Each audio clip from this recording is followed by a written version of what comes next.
তো বড় বুজুর্গ। কে বড় বুজুর্গ? বলে আপনার বাবুসখানায় যে বাবুর্চি সে আমার চেয়ে বড় বুজুর্গ। ডাকা হলো বাবুর্চিকে। এবার বাবুর্চি বলছে আমি তো বড় বুজুর্গ না। বলে কে বড় বুজুর্গ? বলে আপনার যে মেতো ময়লা সাফ করে সে আমার চেয়ে বড় বুজুর্গ, আপনি তাকে ডাকেন। ডাকা হলো তাকে। এবার সে আসার পরেই বলতেছে বাদশা নামদার আপনি যে মসজিদের স্বপ্ন দেখছেন এই মসজিদ দুনিয়ার কোন মসজিদ না, এটা জান্নাতের একটা নমুনার মসজিদ। আপনি অপেক্ষা করুন, আমি ডিজাইন করে নিয়ে আসতেছি। কিছুক্ষণ পরে সেই মেতর একটা ডিজাইন করে নিয়ে আসছে। বাদশা শাহজাহান ডিজাইন দেখার সাথে সাথে আল্লাহর কসম আমি স্বপ্নের মধ্যে এই ডিজাইনের মসজিদ দেখছি। আজকে যে দিল্লির জামে মসজিদ, এই দিল্লির জামে মসজিদ গুলো শাহজাহান করছে ওই মেতর আর্কিটেক্ট, অথচ মেতর কিন্তু আল্লাহর। কথাটা বুঝতে, এক মালিক এক গোলামকে নিয়ে আসছে। গোলাম, এবার মালিক বলতেছে গোলাম তোমার কোনো শর্ত সারায়াত আছে? বলে হ্যাঁ শর্ত সারায়াত আছে। বলে কি শর্ত সারায়াত? বলে ফরজ কাজে আপনাকে বাধা দিবেন না, আল্লাহ পাকের ফরজ হুকুম পালন করতে আপনি আমাকে বাধা দিবেন না, নাম্বার 1। নাম্বার 2, দিনে কাজ করাবেন, রাত্রে আমার দ্বারা কাজ করাতে পারবেন না, নাম্বার 2। নাম্বার 3, আপনার ঘরগুলির মধ্য থেকে আমার জন্য এমন একটা ঘর নির্দিষ্ট করবেন যেই ঘরের মধ্যে শুধু আমিই ঢুকবো, আমিই থাকবো, অন্য কেউ ঢুকতে পারবে না। সহজ, একেবারে সহজ। ঠিক আছে, আমার এতগুলি ঘর, তোমার কোনটা পছন্দ হয়? গোলাম একটা জীর্ণ শীর্ণ ঘরকে পছন্দ করছে, এই ঘরটা আমার পছন্দ হয়। আমার এত সুন্দর সুন্দর ঘরকে বাদ দিয়ে তুমি জীর্ণ শীর্ণ ঘরটাকে পছন্দ করলাম। বাদশা আপনি মালিক আপনি কি জানেন না আল্লাহ পাকের ইবাদতে জীর্ণ শীর্ণ ঘরও আবাদ হয়ে যায়? আপনি কি জানেন না? বাস কাজ করতেছে, চলতেছে।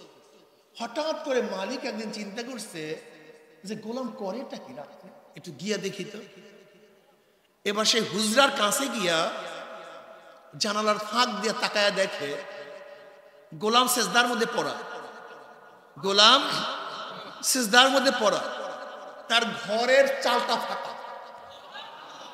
আসমান থেকে নূরের বাতি তার মাথার মধ্যে পড়া, যেই বাতিতে গোটা ঘর আলোকিত হয়ে গেছে।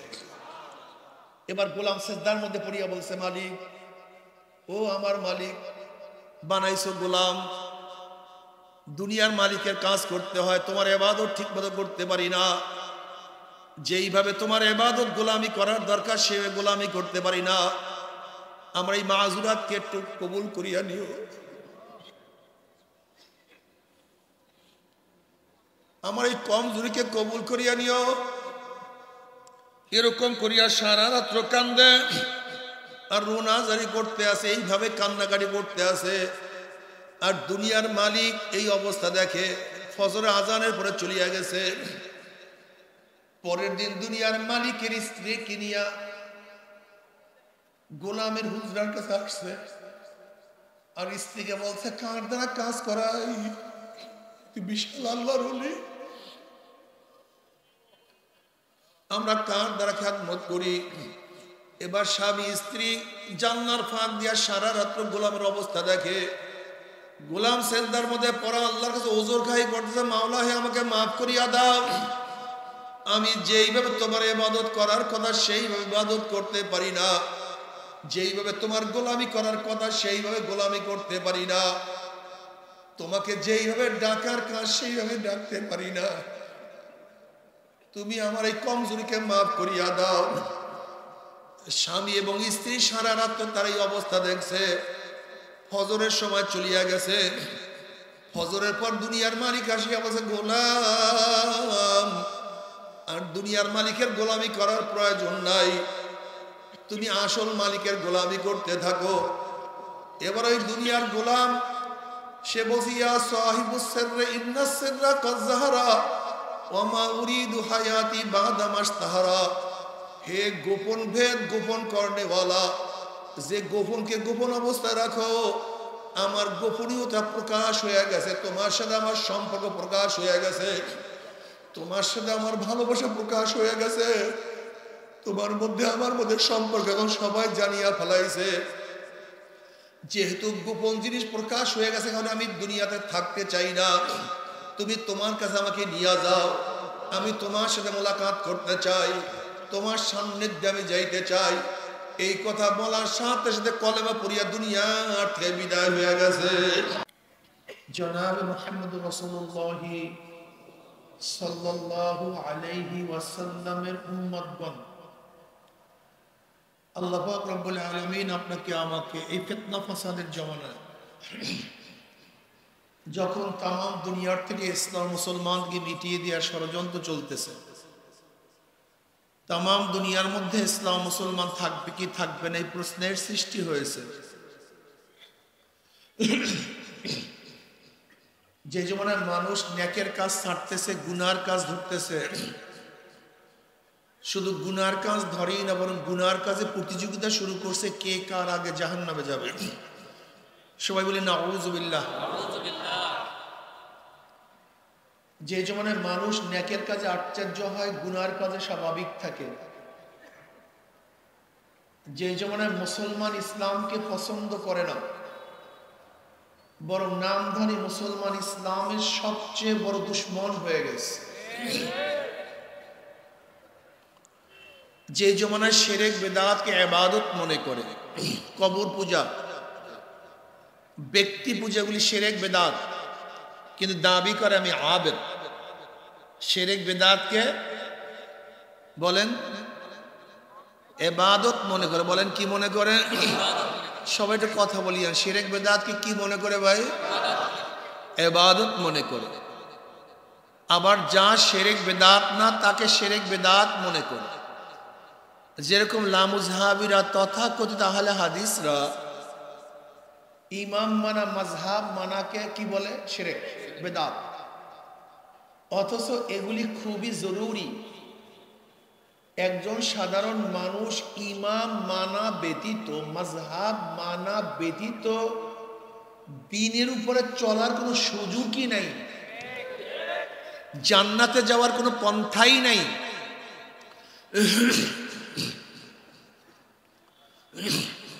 যেটা খুবই জরুরি, কিন্তু সেটাকে বলছে শিরক বিদআত। এক দলের শিরক বিদআতকে ইবাদত মনে করে, আর এক দলে যা শিরক বিদআত না তাকে শিরক বিদআত মনে করে। যে জমানায় আংশিক দিন পালন করেও পরিপূর্ণ দিন পালন করার ঢেকুর তুলে পালন করে আংশিক দিন, দাবি করে আমার চেয়ে বড় দিনদার নেককার আর কেউ নাই। যে জমানায় কুফরি করার পরেও, শিরক করার পরেও নিজেকে সবচেয়ে বড় ঈমানওয়ালা দাবি করে,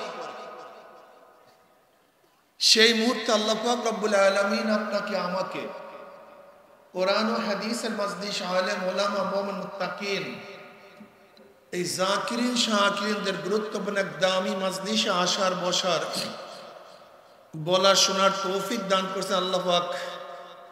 অন্যান্য মানুষের মধ্য থেকে আপনাকে বেঁচে বেঁচে এই দামি জায়গায় আসার তৌফিক দান করছেন, এর শুকরিয়া তান সবাই বলে আলহামদুলিল্লাহ। এই মজলিস অনেক গুরুত্বপূর্ণ, অনেক দামি। আমাদের শায়খ মুর্শিদ নব্বরাল্লাহু মারকাদাহু বলতেন, বাবা, কোন ব্যক্তি হক্কানি উলামায়ে কেরামের বয়ান শোনার জন্য যদি বাড়ি থেকে রওনা করে, বয়ান শেষে আখিরে মোনাজাত দিয়ে বাড়িতে চলে যায়, তার আমলনামায় 50 লক্ষ নেকের কাম লিখাই হতে পারে না। ভাই সুবহানাল্লাহ বলবেন না নাকি? নেক হবে কিভাবে? এই যে একবার সুবহানাল্লাহ বলছেন, বলার সাথে সাথে আমলনামায় 1000 নেকি লেখা হয়ে গেছে। এরপর অনেকেই কিন্তু বলে নাই সুবহানাল্লাহ, 1000 গুনাহ ঝরে গেছে, মিজানের অর্ধেক নেকে পূর্ণ হয়ে গেছে। বুখারীর মধ্যে রওয়ায়াত আছে, শেষ রওয়ায়াত, ওয়া আবি হুরায়রা রাদিয়াল্লাহু তাআলা قال قال رسول الله, পড়েন সবাই সাল্লাল্লাহু আলাইহি ওয়াসাল্লাম, সবাই পড়েন। কালিমাতানে হাবিবাতান ইলা রহমান খফিফাতানি আলাল লিসান সাকিলাতানি ফিল মিজান সুবহানাল্লাহি ওয়া বিহামদিহি সুবহানাল্লাহিল আযীম। ভাই চেয়ারটা পিছনে নিয়ে যান, এটা পিছনে নিয়ে যান ভাই, পিছনে নিয়ে যান।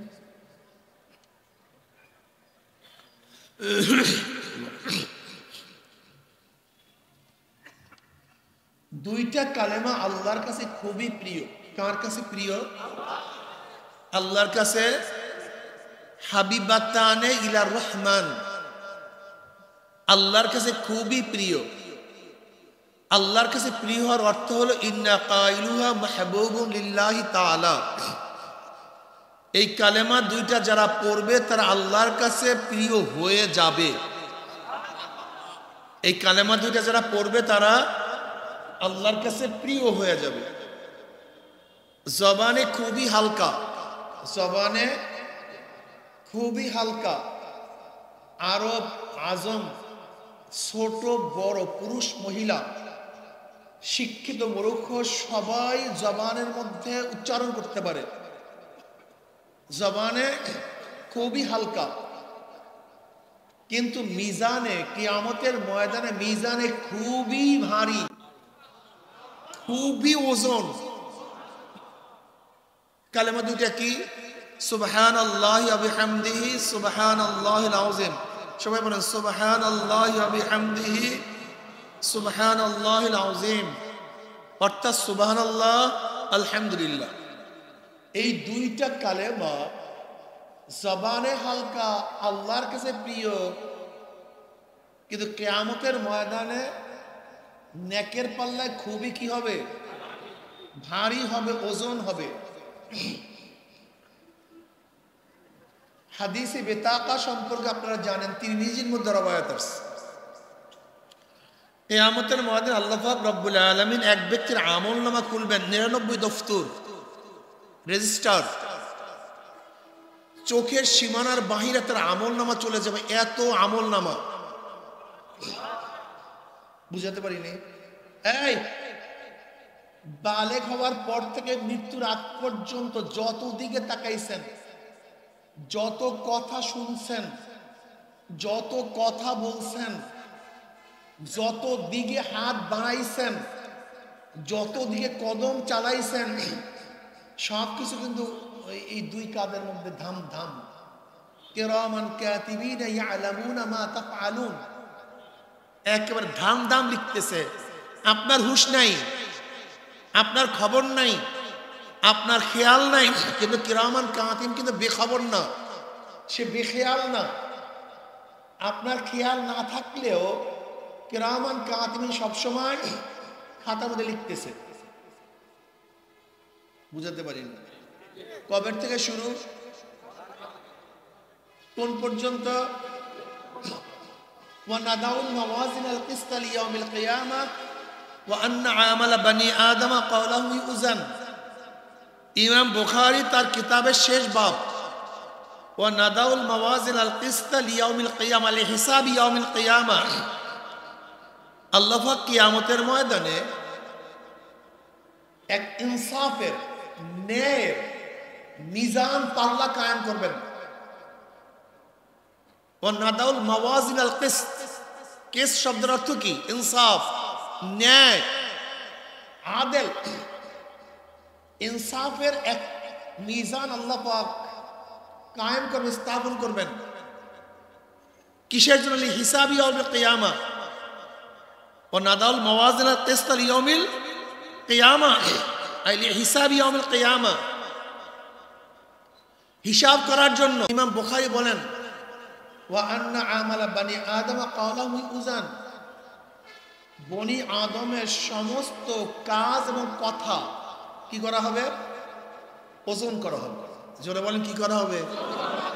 বনি আদমের যত কাজ, যত কথা, সব কিছু ওজন করা। এরকম বিশাল বিশাল রেজিস্টার কিয়ামতের ময়দানে এক ব্যক্তি খুলবে। কত রেজিস্টারের সংখ্যা কত বললাম জানি? আপনি বলছেন, দেখছেন, মনে নেই বয়ানে। এই বয়ানে কাজ হবে। বয়ান মনে রাখবেন না তো সময় লস। দোকান বন্ধ করে আসছেন, ব্যবসা বন্ধ করে আসছেন।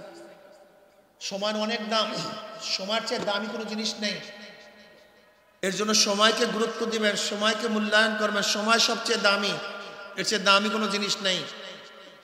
টাকা হারালে পাওয়া যায়, জমি হারালে সংগ্রহ করা যায়, লেকিন সময় হারালে আর সেইটাকে পাওয়া যায় না। যাই হোক, কয় দপ্তর, আবার কয় দপ্তর, 99 রেজিস্টার, বিশাল, চোখের সীমানার বাইরে চলে যায়।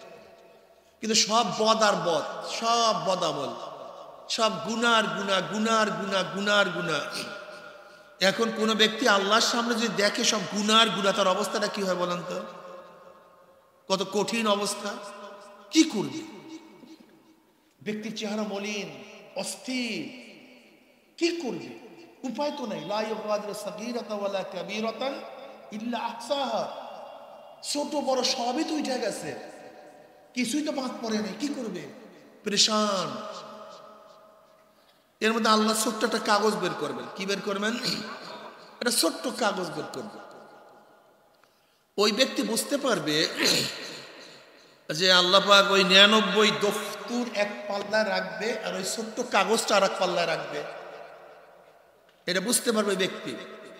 এখন এই ব্যক্তি বলবে, আল্লাহ, এই বেতাকা ছোট্ট একটা কাগজ টুকরা, এই একটা টুকরাকে তুমি এই এত বিশাল ভান্ডারের অপোজিটে দিয়া মাপা, এটা ফায়দাটা কি, লাভটা কি? কথাটা বুঝতে পারিনি। একদিকে পাহাড় আর একদিকে মাসি, এইটা দিয়ে আপনি কি তুলনা করতে চান, কি মাপতে চান? ওই ব্যক্তি বলবে আল্লাহ। এবার আল্লাহ বলবেন, আজকে কার উপরে জুলুম করা হবে? কার উপরে জুলুম করা, কার উপরে জুলুম করা হবে না। দেখ কি করি, দেখতে থাক। এরপরে 99 দফতর আমল নামা এক পাল্লায় রাখবে আর ওই ছোট্ট কাগজটা আর এক পাল্লায় রাখবে। নবী আলাইহিস সালাতু ওয়াস সালাম ফরমান, বললেন না কিন্তু সাল্লাল্লাহু আলাইহি ওয়াসাল্লাম, বারবার বলতে পারবো না। নবী আলাইহিস সালাতু নাম শোনার সাথে সাথে বলবেন কি সাল্লাল্লাহু। আপনি নবী আলাইহিস সালাতু ওয়াস সালামের উপর দুরূদ পড়বেন একবার, আমার মাওলায় খুশি হয়ে রহমত নাযিল করবে 10 বার।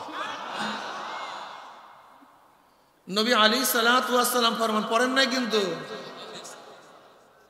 কিছু নিয়ে যান ভাই, কমপক্ষে কিছু নেক তো নিয়ে যান কমপক্ষে।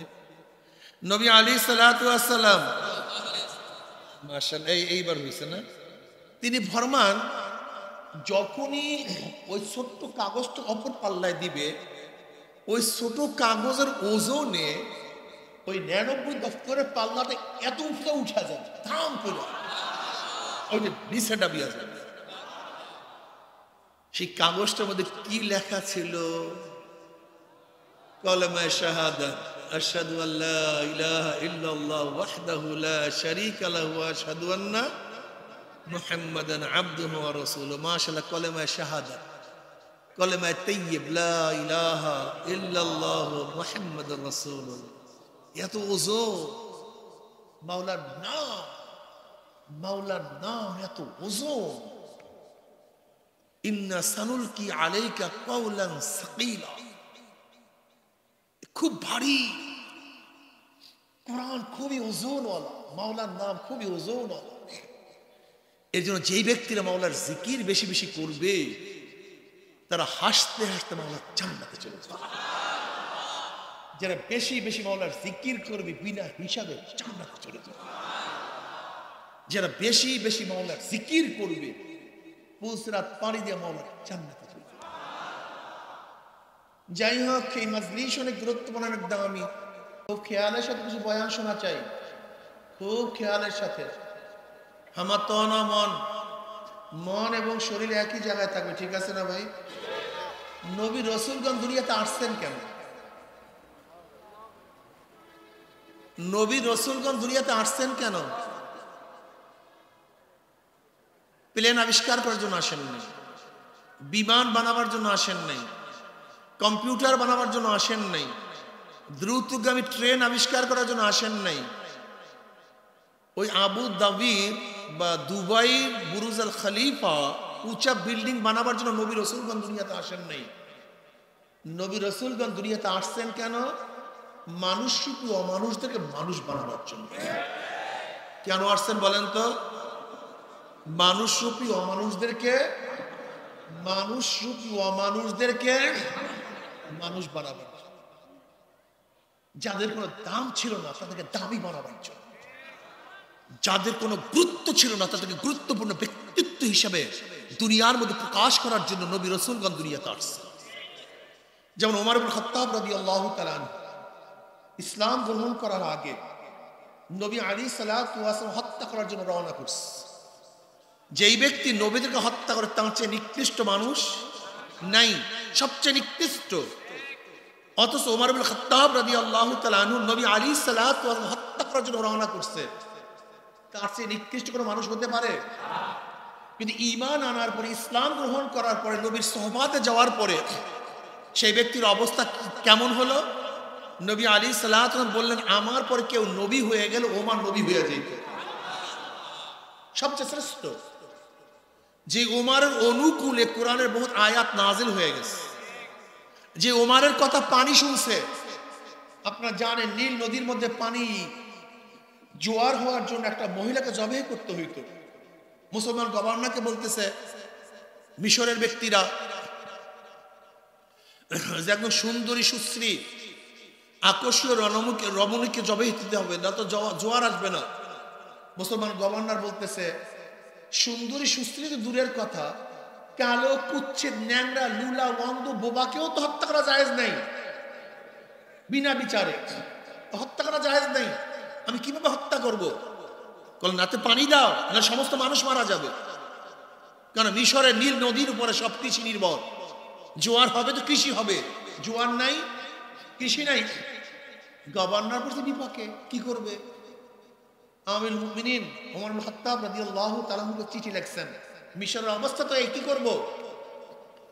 এবার ওমর ইবনে খাত্তাব রাদিয়াল্লাহু তাআলা চিঠি লিখছেন পানির কাছে, নীল নদের কাছে। হে নীল নদ, যদি আল্লাহর হুকুমে জারি হও, আমার চিঠি পাইতে দেরি, জারি হইতে দেরি করবি না।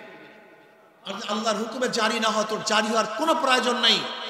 ঐতিহাসিকরা বলেন এই চিঠি পানির মধ্যে পড়তে দেরি, জোয়ার সৃষ্টি দেখ সেকেন্ড দেরি হয় না। ওমর ছিল কি জমনের খারাপ, আর এখন ওমরের কথা পানি শুন বুঝাতে পারি। ওমর বক্তৃতা করে মদিনায়, বাতাস তার আওয়াজ পৌঁছে দেয় সিরিয়ার মধ্যে। ইয়াসারিয়াতুল জাবাল, ইয়াসারিয়াতুল জাবাল, ইয়াসারিয়াতুল জাবাল, এই হুকুম করছে মদিনায় বসিয়া। আপনারা জানেন সারিয়া রাদিয়াল্লাহু তাআলা আনহু সিরিয়ার মধ্যে যুদ্ধ করতেছিলেন, যুদ্ধের মধ্যে মত্ত। হঠাৎ তিনি আওয়াজ পান আমিরুল মুমিনিনের, ইয়াসারিয়াতুল জাবাল আই উনজুরিলাল জাবাল, সারিয়া পাহাড়ের দিকে তাকাও। তিনি ভ্রুক্ষেপ করলেন না।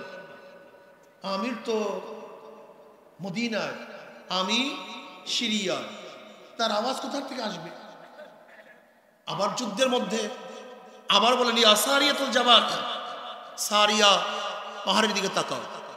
দ্বিতীয়বার ভ্রুক্ষেপ করলেন না, যুদ্ধ শুরু করলেন। আবার তৃতীয়বার ইয়াসারিয়াতুল জাবাল, সারিয়া পাহাড়ের দিকে তাকাও।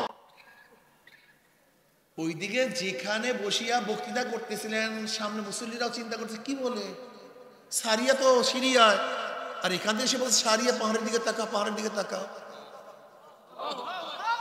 কথাটা বুঝাতে পারিনি। ধরে নেন কেউ যদি থাকে লন্ডনে, আর আমি যদি এখান থেকে বলে আব্দুল্লাহ ওদিকে তাকাও, আপনি কি বলবেন? যে আব্দুল্লাহ তো লন্ডন, আর হুজুর বলে তাকাও। কি আশ্চর্য না? আশ্চর্য। সারিয়া রাদিয়াল্লাহু তৃতীয়বার এই শব্দ শোনার পরে একদল সৈন্য পাঠান, দেখো তো পাহাড়ের উপরে কি।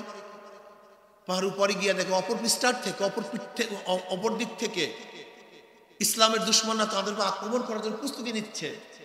মুসলমানরা আগে টের পেয়ে তাদের ছাড়িয়ে দিচ্ছে। ওইদিকে মদিনার মুসলমানরা আশ্চর্য, ঘটনা কি? তারা অপেক্ষায় আছে।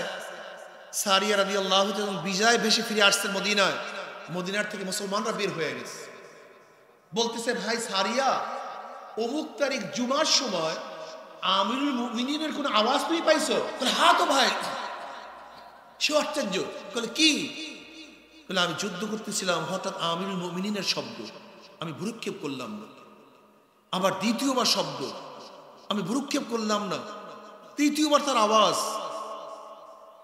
আমি শূন্য প্রেরণ করলাম।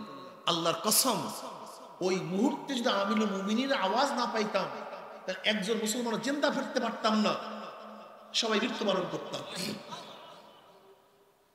ওমর আওয়াজ দেয় মদিনায়, বাতাস আওয়াজ পৌঁছায় কোথায়? কি বুঝলেন? দামি ব্যাগ। বেলাল হাবশির মতো গোলাম, নিজেও গোলাম, বাবাও গোলাম, দাদাও গোলাম, 1 টাকার মালিক না। 1 টাকার 1 শতক জমির 1 শতক জমির মালিক না, ঘরের মালিক না, বাড়ির মালিক না, কিচ্ছু নাই, কিচ্ছু নাই। কার? বেলাল হাবশি। কালো হাবশার লোক।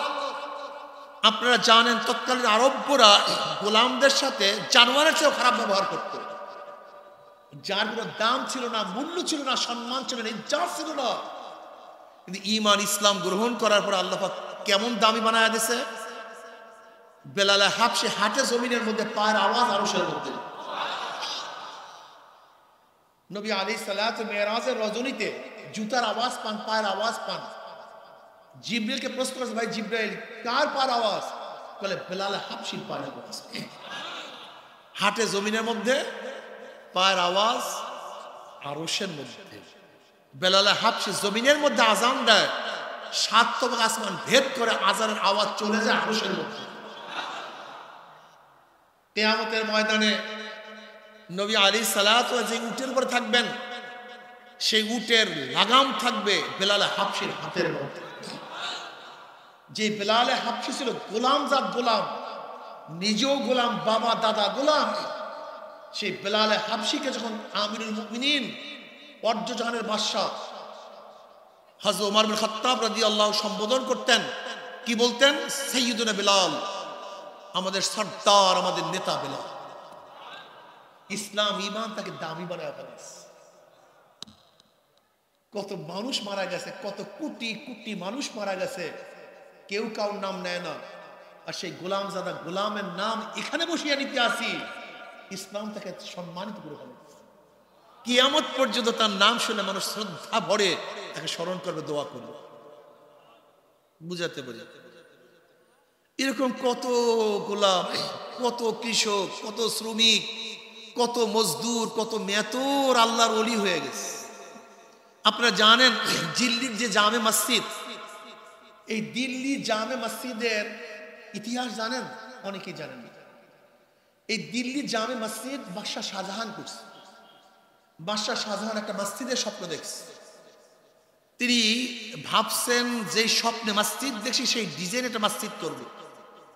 ঘুম থেকে ওঠার পরে মসজিদে ফোন করে, আর আমরা বুজুর্গ হিসেবে প্রকাশ করি, আমি তো বড় বুজুর্গ। কে বড় বুজুর্গ? আপনার বাবুসখানায় যে বাবুর্চি, সে আমার চেয়ে বড় বুজুর্গ। ডাকা হলো বাবুর্চিকে। এবার বাবুর্চি বলছে, আমি তো বড় বুজুর্গ না। কে বড় বুজুর্গ? আপনার যে মেতর ময়লা সাফ করে, সে আমার চেয়ে বড় বুজুর্গ, আপনি তাকে ডাকেন। ডাকা হলো তাকে।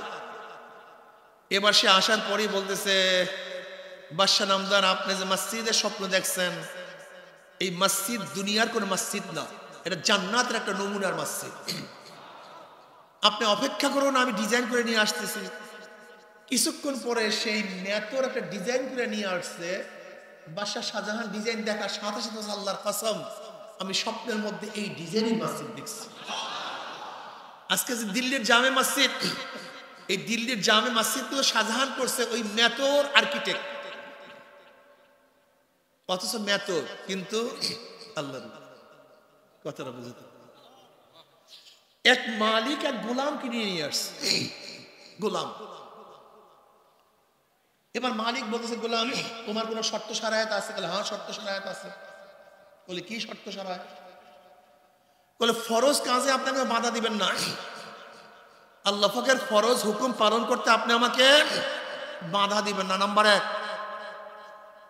নাম্বার 2, দিনে কাজ করাবেন, রাত্রে আমার দ্বারা কাজ করাতে পারবেন না, নাম্বার 2।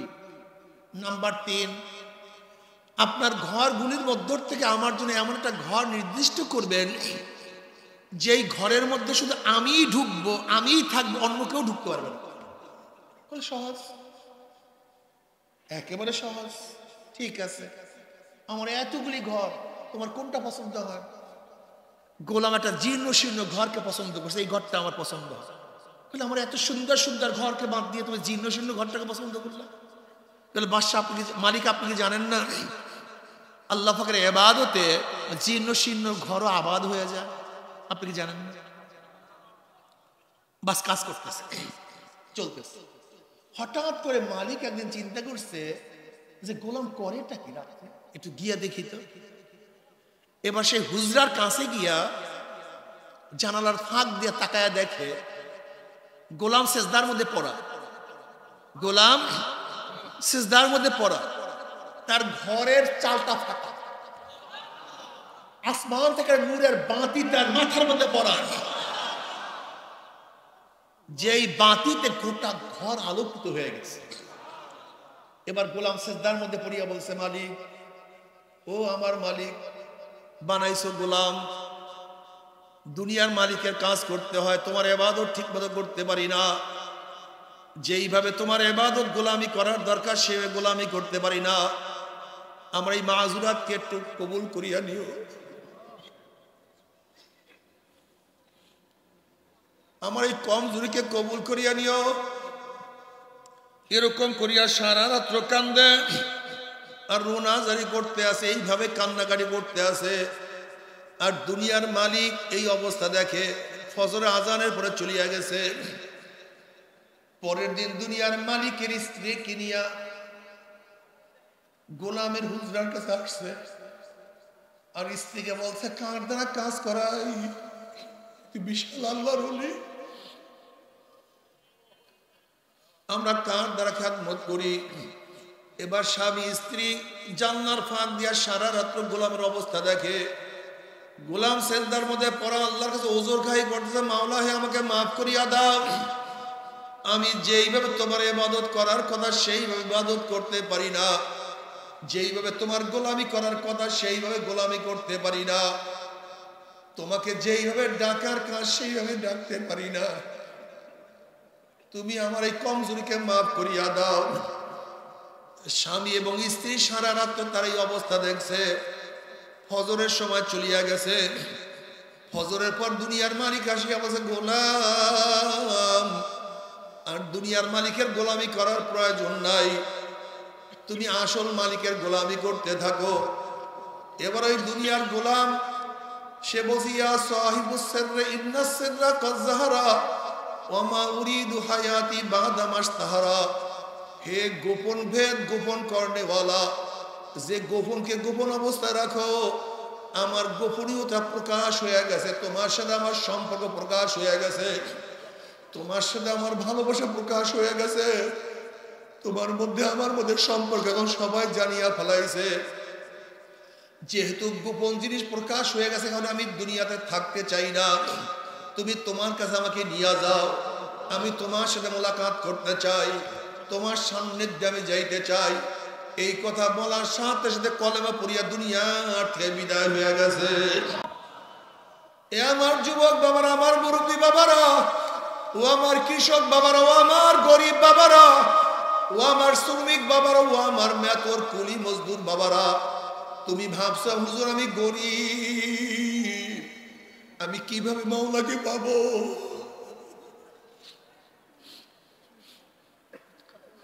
বাবার গরিব নেই তো বেশি আমার মাওলাকে পায়। আমার মাওলার সাথে তো গরিবদের সম্পর্ক সবচেয়ে বেশি থাকে রে বাবা।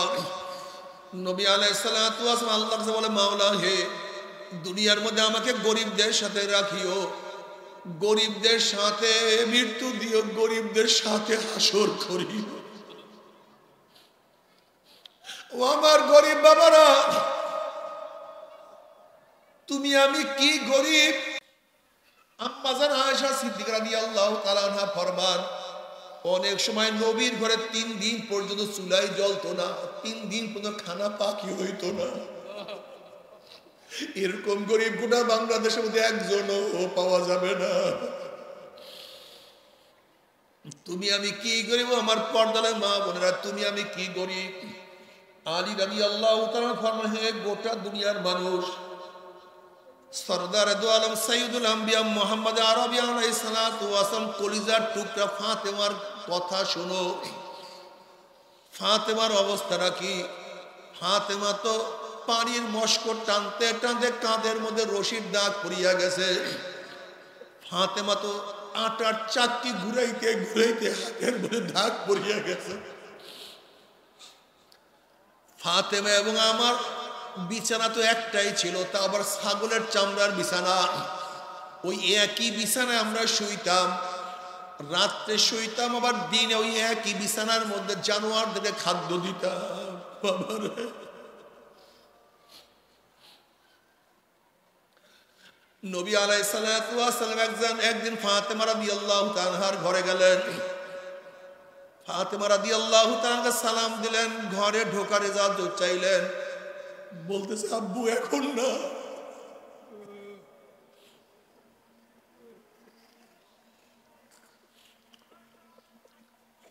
বলে, কেন মা? বলে, আপনার সামনে আসবো সেরকম সতর ঢাকার মতো পূর্ণ কাপড় আমার কাছে নাই। ও মুসলমান বাবারা, ও আমার যুবক বাবারা, পর্দা মা বোনেরা, ও আমার ধনী বাবারা, ও গরিব বাবারা, ও শিক্ষিত মূর্খ বাবারা, তারাও কিয়ামতের ময়দানে আল্লাহর সামনে উঠবে। তুমি আমিও কিয়ামতের ময়দানে আল্লাহর সামনে উঠবো। কি নিয়ে মনে করলাম? ওমর ইবনে খাত্তাব রাদিয়াল্লাহু তাআলা বিলাল হাবশী রাদিয়াল্লাহু তাআলাকে বললেন, ভাই বিলাল, ঈমান আনার পরে কাফেররা তোমার উপরে কি পরিমাণ নির্যাতন করছে, কি পরিমাণ মারামারি করছে। বিলাল হাবশী রাদিয়াল্লাহু তাআলার মুখে কোনো জবাব দিলেন না। পিঠের থেকে কাপড়টা ফালাইয়া দিছে। দেখে পিঠের মধ্যে গোশতগুলি একত্রিত হয়ে গেছে, পিঠের মধ্যে গর্ত গর্ত হয়ে গেছে। ওমর ইবনে খাত্তাব রাদিয়াল্লাহু বলেন, ভাই বিলাল, তোমার পিঠের অবস্থা এরকম কেন? বিলাল হাবশী রাদিয়াল্লাহু ফরমান, আমিনুল মুমিনিন, ঈমান আনার পর আমার পার মধ্যে রশি লাগাইয়া ঘোড়ার পিছনে বান্ধিয়া দিছে। এবার ঘোড়া চালা আমি মরুভূমির মধ্যে, পাথরের ভূমির মধ্যে উল্টাইতেছিলাম। মরুভূমির মধ্যে পাথরের জমির মধ্যে আমার সমস্ত চামড়াগুলি খসিয়া গেছে। আল্লাহ, তুই আমাদের সবাইকে মাফ করিয়া দাও। ও আমার যুবক বাবারা, বুদ্ধিমান বাবারা, জ্ঞানী বাবারা, তারা এত কষ্টের পরে ঈমান ছাড়ে নাই, ইসলাম ছাড়ে নাই। আর আজকে তোমার আমার ঈমান আনলে তোমাকে কোনো ঘর ছাড়তে হয় না, মাইর খাইতে হয় না, তোমাকে আমাকে হিজরত করতে হয় না। এরপর আল্লাহকে সেজদা করো না, এরপর আমার মাওলার সামনে দাঁড়াও না, এরপর আমার মাওলার সামনে ঝুঁকি আমার মাওলাকে রুকু করো না, এরপর আমার মাওলাকে ডাকার সময় পাওনারে গাদা খুব ভালো মতো বুঝিয়া শুনিয়া তারপর মাওলার কবরে যাই। ওরে বাবা, আজকে যাদের জন্য জীবনটাকে ধ্বংস করিয়া ফেলাইতে আসো, ও গরিব বাবার, আজকে রিক্সা টানতে টানতে পিঠটাকে কালো বানাইয়া ফেলাইছো। ও আমার কৃষক বাবারা, কৃষি কাজ করতে করতে জীবনটাকে ধ্বংস করিয়া ফেলাইছো। নিজে না খাইয়া বাচ্চাদের খাওয়ার ব্যবস্থা করছো, নিজে খানা না খেয়ে স্ত্রীকে খাওয়ার ব্যবস্থা করছো। নিজের পায়ে জুতা নাই কিন্তু বাচ্চাদেরকে জুতা পরাবার ব্যবস্থা করছো। নিজের শরীরে তো জামা নাই কিন্তু বাচ্চাদেরকে কত দামি দামি জামা পরাইছো। নিজে মূর্খ ছেলেকে বড় শিক্ষিত বানাইছো, কিন্তু একদিনকে চিন্তা করছো আমার কবরের উপায় কি, আমার কিয়ামতের উপায় কি, আমার মিজানের উপায় কি, আমার পুসরাতের উপায় কি? এই হিসাব নিকাশ করলা না। ওমর ইবনে খাত্তাব রাদিয়াল্লাহু ফরমান, হাসিবু ক্বাবলা আন তুহাসাবু, তোমার কাছে হিসাব নেওয়ার আগে তুমি তোমাকে হিসাব নাও। তুমি জিজ্ঞাসা করো, মন আমার চোখের থেকে গুনাহ বেশি হয়েছে না নেক বেশি হয়েছে? ওরে কান, তুই কি নেকের আওয়াজ বেশি শুনছো না গুনার আওয়াজ বেশি শুনছো? আল্লাহ মাফ করিয়া দাও। ওরে হাত, তুই কত সুদ গ্রহণ করছো, কত ঘুষ গ্রহণ করছো? ওরে হাত কত জুলুম করছো, কত খুন, কত অন্যায়ভাবে মহিলার গায়ে হাত লাগাইছো। ওরে হাত কত গাঁজা, কত ইয়াবা, কত মদ হাত দিয়ে স্পর্শ করছো। ওরে তুই কত গুনার দিকে হাঁটছো, কত নেকের দিকে হাঁটছো। ওরে গুনাহ যা করছি তওবা করতে পারছি কি পারি নাই, আবার তওবা যা করলাম আমার মাওলার মাফ করছে কি করে নাই। খবরদার হিসাব নিকাশ না মিলে কেউ মাওলার কবরে যাইও না। যদি হিসাব নিকাশ মিলে মাওলার কবরে যায়, কবরটা তো জান্নাতের বাগিচা হইয়া যাবে। আল্লাহ তুমি কবুল করিয়া নাও। হিসাব নিকাশ করিয়া কিয়ামতের ময়দানে উঠলে আমল নামার ডাইন হাতে পড়িয়া যাবে। فأما من ثقلت موازينه فهو في عيشة راضية। যদি নেকের পাল্লা ওজন হইয়া যায় আমার মাওলায় জান্নাতের ফয়সালা করিয়া দিবে।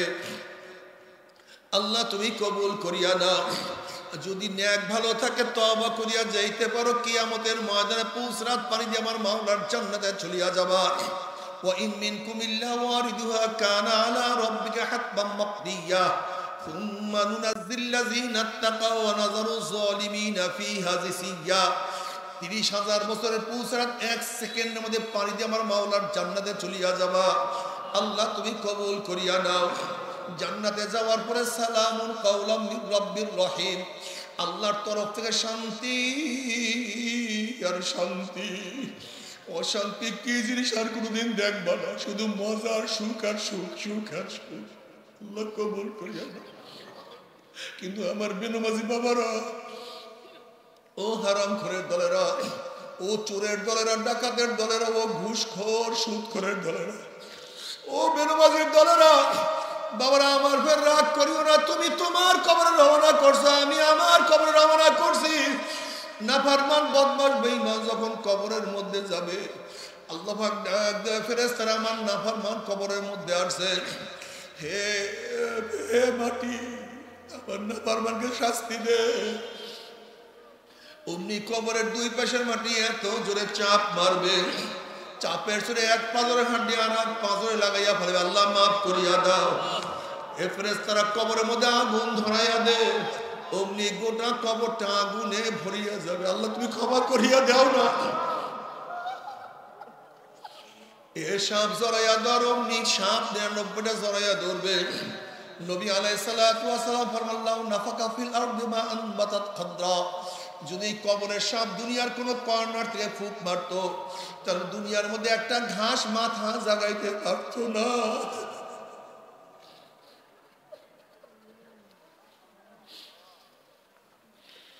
ও আমার গরিব বাবারা, ও আমার দুঃখী বাবারা, ও আমার গরিব মা বোনেরা, দুনিয়াতে কোনো শান্তি করতে পারো না। দুনিয়াতে সুখ শান্তি কি জিনিস দেখো না। আবার যদি কবরে গিয়া দুঃখ শুরু হইয়া যায়, আমার কবরে গিয়া শাস্তি শুরু হইয়াই যায়। তোমার সে আমার সে বদনসিবের কেউ হইতে পারে না। গরিবদের জন্য জান্নাতে যাওয়া খুবই সহজ, খুবই সহজ, একেবারে সহজ।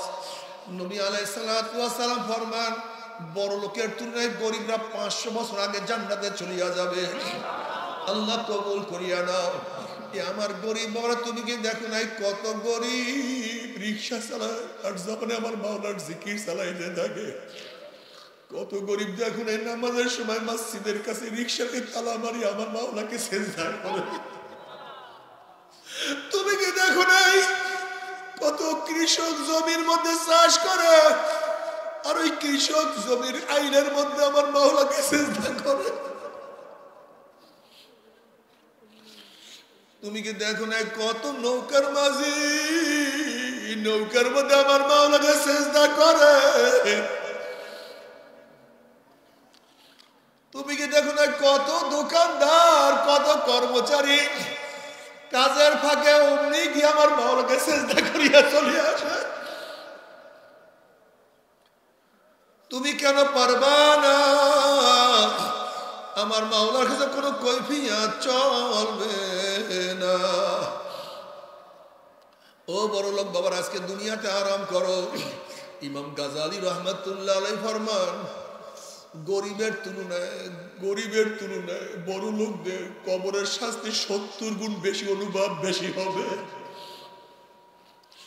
যখন বড় লোকদের শাস্তি শুরু হয়ে যাবে আর দুনিয়ার সুখ শান্তির কথা মনে পড়বে, আমার বিল্ডিং এত দামি ছিল, আমার খাট এত দামি ছিল, আমার বিছানা এত দামি ছিল, আমার পোশাক এত দামি পোশাক ছিল, আমার গেটে দারোয়ান ছিল, বাসার সামনে ফুলের বাগান ছিল, আমার এত সম্মান এত ইজ্জত ছিল। যখন দুনিয়ার সুখ শান্তির কথা মনে পড়বে আর আযাব শুরু হয়ে যাবে, কি যে কষ্ট পাবে ও বড় লোকের দলেরা। আজকে খালি পায়ে হাঁটতে পারো না, পায়ের মধ্যে ব্যথা লাগে। আজকে নরম বিছানা ছাড়া শুইতে পারো না। আজকে ছোট্ট একটা কাঁটার আঘাত সহ্য করতে পারো না। আর খোদা না খাস্তা কবরের মধ্যে যদি 99 সাপের কামড় শুরু হইয়া যায়, ওই কবরের মধ্যে যদি গুর্জের বাড়ি শুরু হইয়া যায়, কেমনে সহ্য করবা? আল্লাহ মাফ করিয়া দাও। আল্লাহ তুমি আমাদের সবাইকে ক্ষমা করিয়া দাও। আল্লাহ মাফ না করিয়া তওবা না করিয়া কাউকে ডাক দিও না।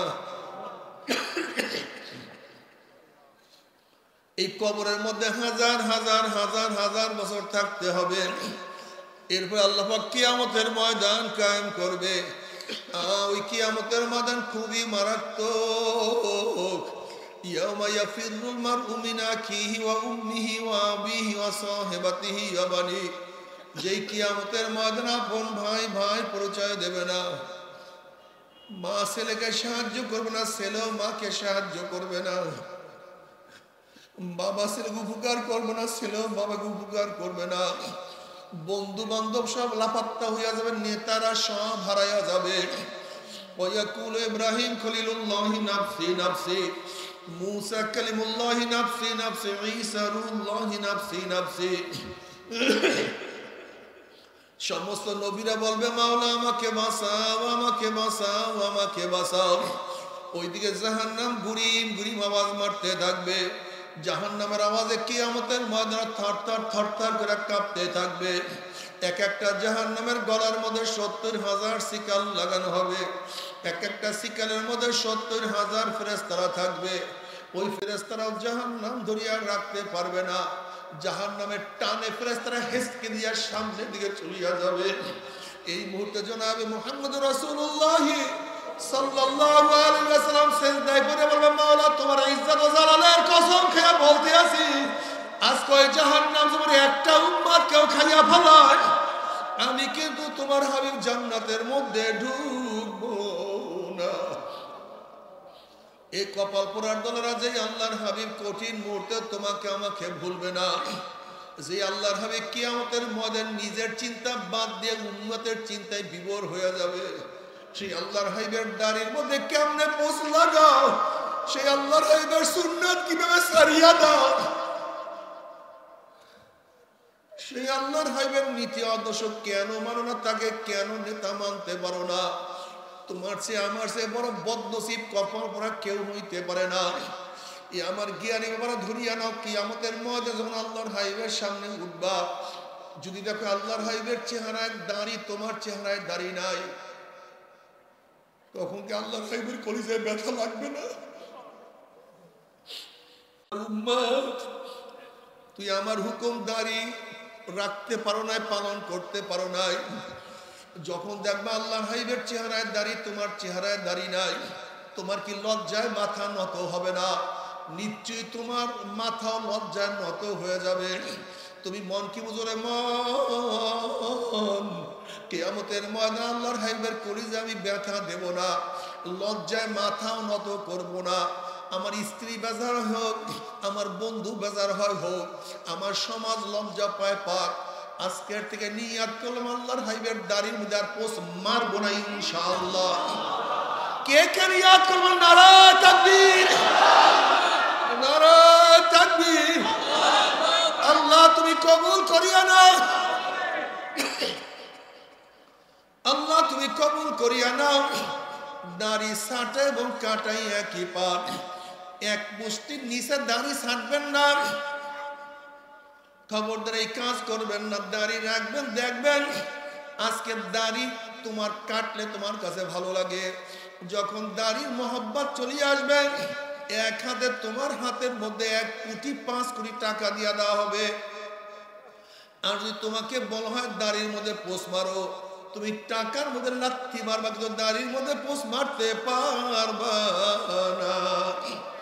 যখন মহব্বত চলে আসবে বাবার এই মাজলিসের মধ্যে এমন অনেক লোক আছে এক হাতের মধ্যে 1000 কোটি টাকা দিয়া দিবা আর বলবা দাড়ির মধ্যে পোষ লাগাও, ওই 1000 কোটি টাকার মধ্যে লাথি মারবে কিন্তু দাড়ির মধ্যে পোষ মারতে পারবে না রে বাবা।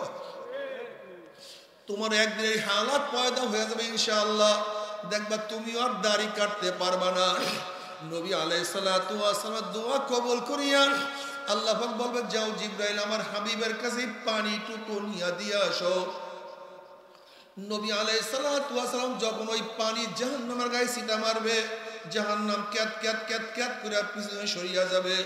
আল্লাহর হাবিব বলবেন মাওলা রে, যে জাহান্নামকে লক্ষ লক্ষ ফেরেশতারা ধরিয়া রাখতে পারে না, এ আবার কোন কুদরতি পানি, কোন আশ্চর্য পানি, যেই পানি মারার সাথে সাথে জাহান্নাম পিছনে সরিয়া গেল।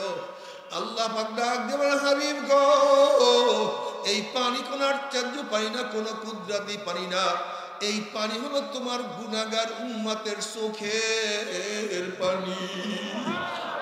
বাবারে কান্দো, নবী আলাইহিস সালাতু ওয়াস সালাম আমার কান্দো, আমার উম্মতরা কান্দো কান্দো, কান্না না আসলে মুখটাকে বেঁকা তারা করে মাওলা রে,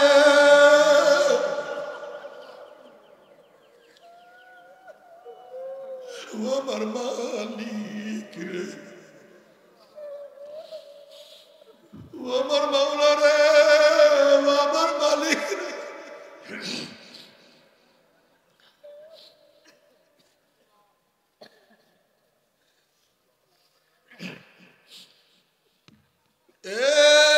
বেনামাজি বাবারা, হারাম করে দলেরা বাবারা, আমরা যারা অপরাধ করি আমাদের চোখে বেশি পানি থাকা উচিত ছিল, আর যারা অপরাধ করে না নেকের কাজে ব্যস্ত থাকে তাদের চোখে পানি কম হওয়া উচিত ছিল, কারণ তারা তো নেক কাজের মধ্যে লিপ্ত। যেহেতু আমরা অন্যায় করি মাওলার ভয় আমাদের চোখে বেশি পানি থাকা উচিত ছিল। কিন্তু তুমি কি দেখছো যারা নেক করে তাদের চোখে পানি, আর আমরা যারা গুনাহ করে আমাদের চোখে পানি না। বাবারে কপাল পুড়িয়ে গেছে আর কিছু না, আর কিছু না। আল্লাহ আইনাইয়া হাল্লা তাবকিয়ানি আলা যানবি, আইনাইয়া হাল্লা তাবকিয়ানি আলা যানবি, তানাসার উমরি মিয়াদি ওয়ালা আদরি। আফসোস ও আমার চক্ষু, ও আমার চক্ষু তুই আমার গুনার কথা স্মরণ করিয়া কেন কান্দো না? ও আমার চক্ষু আমার গুনার কথা স্মরণ করিয়া কেন কান্দো না? অথচ আমার সামনে আমার মাথার চুল পাকিয়া গেল, আমার সামনে আমার দাড়ি পাকিয়া গেল, আমার সামনে আমার চোখের পাওয়ার নষ্ট হয়ে গেল, আমার সামনে আমার হাত দুর্বল হয়ে গেল, আমার সামনে আমার মাজা কোমর ঝুঁকিয়া গেল, আমি আমার সামনে কবরের কিনারায় কিনারায় চলে আসছি, কিন্তু কোনো কিছু হিসাব মিলাইতে পারলাম না। আল্লাহ বাবারে, আম পাকার সময় আছে, কাঁঠাল পাকার সময় আছে, রাত্র হওয়ার সময় আছে, দিন হওয়ার সময় আছে, রেজাল্ট বের হওয়ার সময় আছে, কিন্তু তোমার আমার মৃত্যুর কোনো সময় নাই। আশার সিরিয়াল আছে, আগে বড়, তারপরে মেজো, তারপরে সেজো, কিন্তু যাওয়ার কোনো সিরিয়াল নাই। তুমি কি দেখো নাই বাবার কাঁধে সন্তান, বাবার কাঁধে সন্তানের লাশ উঠিয়া গেছে? তুমি কি দেখো নাই নাতির জানাজায় নানা দাদা উপস্থিত হয়ে গেছে? তুমি কি দেখো নাই ছোট ভাইয়ের কবর বড় ভাই খনন করা শুরু করিয়া দিছে?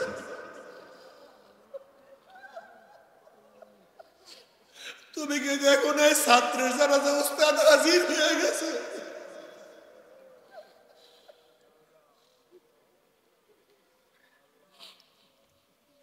ও বাবারে, ও আমার পর্দা মা বোনেরা, বাবারে ফেরো, বাবা ফেরো। আমার মাওলাকে না নিয়ে কেউ কবরে যাইও না। আল্লাহ وأما من خفت موازينه فأمه هاوية। আর যাদের নেকের পাল্লা হালকা হয়ে যাবে, গুনার পাল্লা ভারী হয়ে যাবে, ফাউম্মুহু হাবিয়া, আল্লাহ রাব্বুল আলামিন তাদেরকে হাবিয়া জাহান্নামের ফয়সালা দিয়ে দিবে। এখন আল্লাহ পাক নিজেই প্রশ্ন করো, মা আদরাকা মা হিয়া, তোমরা কি জানো হাবিয়া কোন জাহান্নামের নাম? হাবিয়া জাহান্নামের ধরনটা কি? আল্লাহ পাক নিজেই জবাব দেন, নারুন হামিয়া। শোনো, হাবিয়া কেমন জাহান্নাম? হাবিয়া জাহান্নামের ডাইনে আগুন, বামে আগুন, উপরে আগুন, নিচে সামনে আগুন, পিছনে আগুন। আল্লাহ তুই সবাইকে মাফ করিয়া দাও, আল্লাহ সবাইকে ক্ষমা করিয়া দাও, আল্লাহ গোটা দুনিয়ার মানুষকে হেদায়েত দিয়া দাও, আল্লাহ আমাদের কলব ফারিয়া ফারিয়া হেদায়েত দিয়া দাও।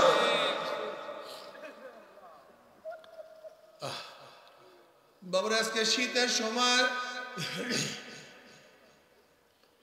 কত পোশাক পরবা, কত কোট, কত সোয়েটার, কত জ্যাকেট, কত দামি দামি পোশাক পরবা। জাহান্নামের মধ্যে আল্লাহ পাক জাহান্নামীদের জন্য একটা পোশাক বানাইবে। উলের কোনো পোশাক না, সুতির কাপড়ের কোনো পোশাক না, রেশমি কাপড়ের কোনো পোশাক আল্লাহ পাক বানাবেন না। জাহান্নামীদের জন্য জাহান্নামের আগুনের একটা পোশাক বানাইয়া দিবে। ওই জাহান্নামের পোশাক যখন জাহান্নামীদের গায়ের মধ্যে পরাইয়া দিবে, নাফরমান দুই হাত দিয়ে পোশাক ছেঁড়ার চেষ্টা করবে, পোশাক ছেড়তেও পারবে না, আর সহ্য করতে পারবে না। আল্লাহ, তবে মুমিন মুসলমান বলতে সবাইরই মনে চায় গুনার থেকে ফিরিয়া নেক আমল করিয়া মাওলার জান্নাত, কিন্তু সবাইরই যাইতে মনে চায়। গুনাহ নিয়া মাওলার জাহান্নামে কাউরি কিন্তু যাইতে মনে চায় না। কিন্তু কেনই বা আমরা নেক আমল করতে পারি না, কেনই বা গুনার কাম ছাড়তে পারি না? এর মূল কারণ হলো আপনার এবং আমার পিছনে নফস এবং শয়তান লাগিয়া রয়েছে। এই নফস এবং শয়তান থেকে ফেরার জন্য যে কোনো একজন হক্কানি আল্লাহর ওলির হাতে হাত দিতে হবে রে বাবা। খবরদার, বর্তমান জমানায় পীর মুরিদ নামে ভেজাল, ব্যবসা, দলাদলি, হিংসা, হাসাদে পরিণত হয়ে গেছে। সমস্ত আল্লাহর ওলির একমত, যেই পীরের 5 জন মুরিদের মধ্যে কম পক্ষে 3 জনকে দেখবেন আলহামদুলিল্লাহ সুন্নাত মুআফিক আমল আকলাক মজবুত হয়ে যাইতে আছে, গুনার কাম ছাড়তে আছে, নেকের আমল ধরতে আছে, কলব নরম হইয়া চোখে পানি আসতে আছে। বিরিক্ষতর নাম কি, ফলে পরিচয়। আমি চরমনাই বুঝি না, চরমনায় দাওয়াত, প্রশংসা, প্রচার প্রসার করার জন্য আসিনে রে বাবা। চরমনায় যাওয়ার তোমার কোনো দরকার নাই, কোনো দরকার নাই, কোনো দরকার নাই। তুমি যার কাছে গিয়া পারো গুনার কাম ছাড়ো, নেকের আমল ধরো, কলব নরম করিয়া চোখে পানি নিয়া মাওলার কবরে যাইও। যেরকম দুনিয়ার ঘরে আগুন লাগলে পানি ছাড়া নিভানো যায় না, ঠিক তদ্রুপ তোমার এবং আমার গুনার দ্বারা যে জাহান্নামের আগুন জ্বলিয়া রয়েছে। তোমার আমার গুনার দ্বারা যে জাহান্নামের আগুন জ্বলিয়া রয়েছে, চোখের পানি ও সারা কিন্তু জাহান্নামের আগুন নিভানো সম্ভব না। আমার জন্য দোয়া চাই, আমিও দোয়া করি। সবাই সবার জন্য প্রাণ খুলিয়া দোয়া করো, যেন কিয়ামতের ময়দানে গলাগলি বাঁধিয়া মাওলা একসাথে জান্নাতে যাওয়ার তৌফিক দিয়া দেয়। আল্লাহুম্মা আমিন, আল্লাহুম্মা আমিন, আল্লাহুম্মা আমিন।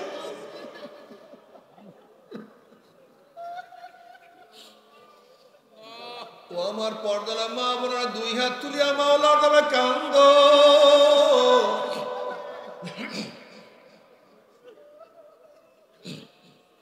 আর মাওলার কাছে মাপ চাও। কান্না না আসলে মনের ভিতরে মা একদিন এই ঘরের দরজা দিয়ে নতুন বউ হইয়া উঠছিল রে মা। কত মেয়ে লোকের শরবত খাওয়াছে, কত মেয়ে লোকে বাতাস করছে। আবার একদিন এই ঘরের দুয়ার দিয়ে মরলা শুয়ে বাইর হব। ছেলে কানবে মা মা করে, মেয়ে কানবে মা মা করে। ওরে মন জবাব তোমার দিব আল্লাহ। আল্লাহ কত আলেম ওলামা তুমি হাত করলাম রে মা। আল্লাহ কত সাদা দাড়িওয়ালা ভাই দেখে নিয়ে হাত করলাম রে মাওলা। আল্লাহ তোমার হাবিব বলছে সাদা দাড়িওয়ালা যখন কান্দল্লা তখন তুমি লজ্জা পাইয়া যাও। আমার মাওলায় কত মেহেরবান, আমার মাওলায় কত। ও মাওলা মাফ করবাই না, ক্ষমা করবাই না, তাহলে তোমার বন্ধার এখানে কেন আসছে? আমরা টাকা নেওয়ার জন্য আসি নাই, রিলিফ নেওয়ার জন্য আসি নাই। কেউ নামাজ কাজা করিয়া ফেলাইছি, কেউ রোজা ছাড়িয়া দিছি, কেউ বিপর্দ অপকর্মের মধ্যে লিপ্ত হয়ে গেছি, কেউ সুদ ঘুষ গ্রহণ করিয়া ফেলাইছি। আল্লাহ আমরা জাহান্নামের কাজ করিয়া ফেলাইছি। আল্লাহ জাহান্নামের খাতা থেকে আমাদের নামটা কাটিয়া দাও। আল্লাহ জাহান্নামের খাতা থেকে আমাদের নামটা কাটিয়া দাও। আল্লাহ জান্নাতুল ফেরদাউসের মধ্যে আমাদের নামটা উঠাইয়াই নাও। আল্লাহ আমার যুবক বাবাদেরকে কবুল করিয়া নাও। আল্লাহ আমার মুরব্বী বাবাদেরকে কবুল করিয়া নাও।